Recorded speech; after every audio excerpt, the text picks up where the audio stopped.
فيا هناءة ساكنيها، ويا سعادة قاطنيها، ويا فوز من لزم الإقامة فيها حتى جاءته المنية في أراضيها.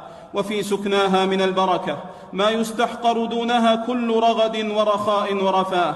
فعن أبي هريرة رضي الله عنه أن رسول الله صلى الله عليه وسلم قال: يأتي على الناس زمان يدعو الرجل ابن عمه وقريبه هلم إلى الرخاء، هلم إلى الرخاء، والمدينة خير لهم لو كانوا يعلمون. أخرجه مسلم.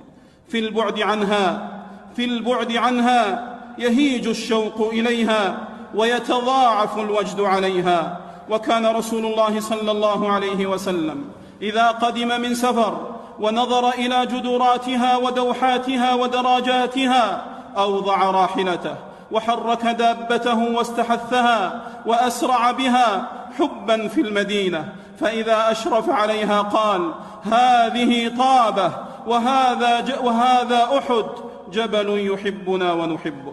فهي حبيبة المحبوب صلى الله عليه وسلم، الذي كان يقول: اللهم حبب إلينا المدينة كحبنا مكة أو أشد. متفق عليه. داره ومهاجره، فيها نصب محرابه ورفع منبره، وفيها مضجعه ومنها مبعثه. طيبة الغراء وطابة الفيحاء توسع العين قرة وتملأ النفس مسرة. بلدة آمنة ومدينة ساكنة لا يهراق فيها دم ولا يحمل فيها سلاح لقتال. فعن سهل بن حنيف رضي الله عنه قال: أهوى رسول الله صلى الله عليه وسلم بيده إلى المدينة فقال: إنها حرم آمن. أخرجه مسلم.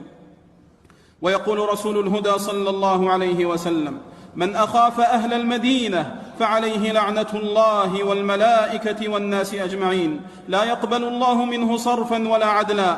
ومن أخاف أهلها فقد أخاف ما بين هذين، وأشار إلى ما بين جنبيه صلى الله عليه وسلم.